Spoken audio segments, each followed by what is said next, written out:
तो अपनी शूटिंग आधी छोड़ के झनक कहाँ चली गई?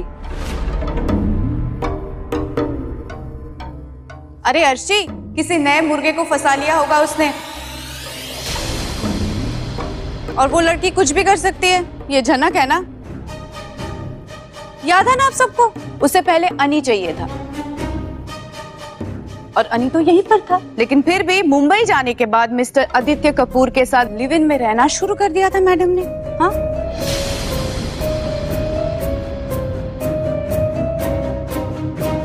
उसे और काम ही क्या है, एक मर्द से दूसरे मर्द के ऊपर कूदती रहती है कैरेक्टरलेस लड़की का। साहब, अनी, आप अपना मुंह बंद कीजिए।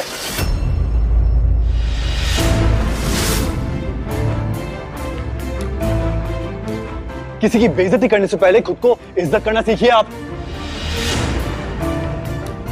और झनक को कोई फर्क नहीं पड़ता कि आप उसके बारे में क्या बोल रही है, क्योंकि वो यहाँ पे है भी नहीं आपकी बातें सुनने के लिए।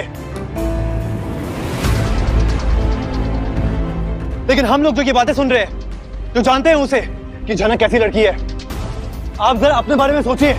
और अब बिपाशा की तो एकदम से बोलती तो क्या, सिट्टी पिट्टी भी गुम है। अनी आज ऐसी बात कर रहा है उसे, पर कोई नहीं बीच में बोल रहा बिपाशा के लिए, जहां अनी। आपको अंदाजा भी नहीं है कि हम लोगों की आपके बारे में क्या राय है। अनी, तो अपनी भाभी से इस तरह बात नहीं कर सकता है। किससे कैसे बात करनी है ये मैं डिसाइड करूंगा।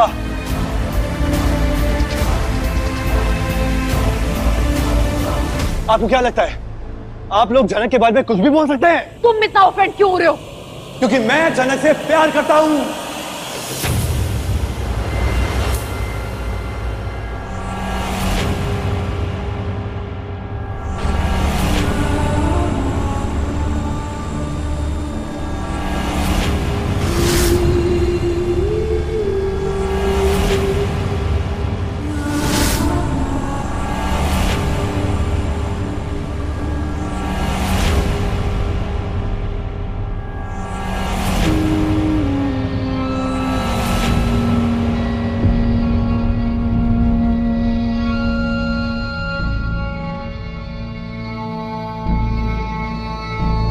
और अब अनी 100 बात की एक बात बोलकर सबको चौंका दिया है।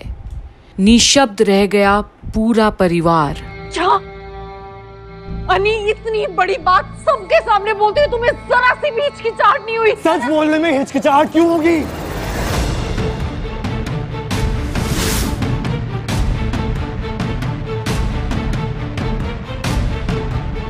जिसे मौत का मुंह देखा हुआ है ना, वही जिंदगी की कीमत समझता है।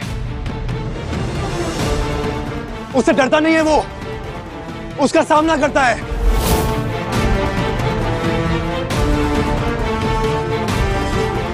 और मुझे पता है अगर मैं मर जाता ना तो तुम भी 2-4 आंसू बहाती, लेकिन उसके बाद अपनी जिंदगी में आगे बढ़ जाती तुम। और अब जो बातें बोले जा रहा है अनी अर्शी को, उसे सुनकर आखिर क्यों कोई चुप नहीं करा पा रहा अनी को, जो आज बेलगाम घोड़े की तरह हो रखा है। पर काश ये बात अनी ने पहले बोल दी होती अपने परिवार वालों को, तो शायद कुछ और ही अंजाम होता। अगर मेरी मौत से कोई बर्बाद होता ना, तो वो सिर्फ और सिर्फ झनक है।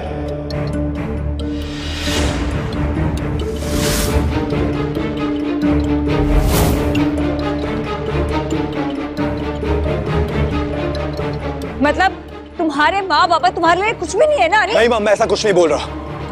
मैं बस इतना बोल रहा हूं कि झनक मेरे लिए सब कुछ है।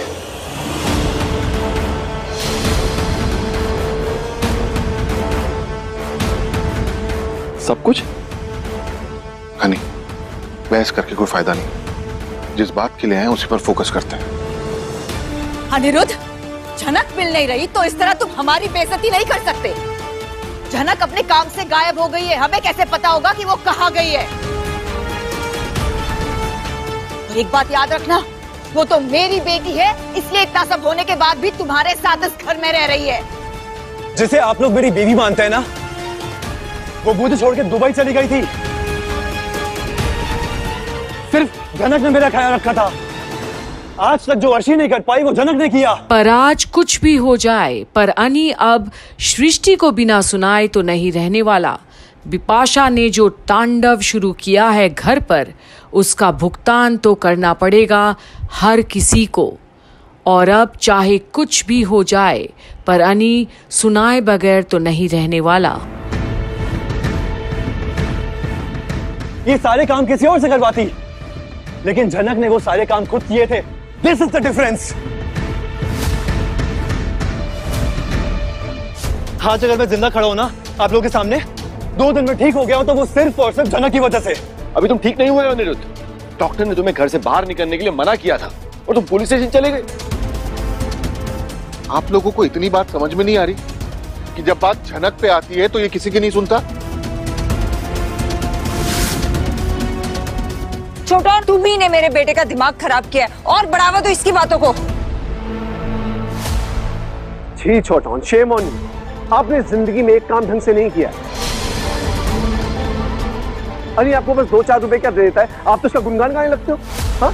और अब तो अनी झनक की बातें को छोड़ अब छोटौन पर ही उंगली उठा दिए हैं तनुजा और लाल।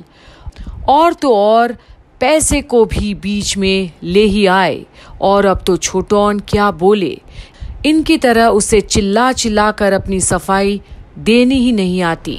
और आप इसे अपने बेटे की तरह मानते हो ना? लगता नहीं है मां, क्योंकि आप इसका भला चाहते ही नहीं। खबरदार दादा, आप तो मत ही बोलिए। आपने कभी भी बड़ों और जेठू का ख्याल नहीं रखा। आपकी माँ इस घर में कुक का काम करती है और आप लोग क्या करते हैं? आप लोग सिर्फ बैठ के खाते हैं। अनी, आपकी बीवी अपने ससुर पे जोर चलाती है, लेकिन मेरी माँ की हर बात मानती है। पता है क्यों? क्योंकि इन्हें पता है कि इस घर में असली ताकत किसके पास है। अरे आपकी बीवी इनके बिना सर्वाइव ही नहीं कर पाएंगी। आप लोग अपने ही घर में पॉलिटिक्स खेलते हैं और आपके मुंह से ना ये बड़ी बड़ी बातें बिल्कुल अच्छी नहीं लगती है। अगर आज मैं छोटों की मदद कर पाऊं तो ये मेरे लिए फख्र की बात होगी। और रही बात पैसों की, तो छोटों ने आज तक मुझसे एक पैसा नहीं लिया है। पता है क्यों? क्योंकि ये छोटों है मेरे सबसे करीबी। मैं इनकी इज्जत करता हूं और ये मेरी इज्जत करते हैं। अरे आप अपने घर वालों को नहीं समझ पाए, एक बाहर वाली को जज करने चले आप। और अब अनी सबके सामने लाल को भी नहीं छोड़ता। उसकी इतनी नीच बातें सुनना पसंद नहीं है उसे। और तो और पैसों से लेकर हर एक मुद्दा को दर्शा देता है अनी, और अर्शी को ही बाहर वाली तक बुला देता है। पर अब घर का माहौल एकदम बिगड़ गया है, जहां आज अनी को जख्म है झनक नाम की। उसे ये लोग कुरेदने में लगे हैं ताकि वो घाव कभी ठीक ही ना हो। पर अब अनी के लिए भी बस बहुत हो गया है, और छोटौन को भी डर है कि कहीं अनी को कुछ हो ना जाए, जहां इस वक्त उसे तेजस की इंफॉर्मेशन निकालना ज्यादा जरूरी है सृष्टि से। तो अब आगे भी देखते रहिएगा कि आखिर होता क्या है यहाँ बोस परिवार में आज, जहां झनक नाम का भूकंप सा आया हुआ है।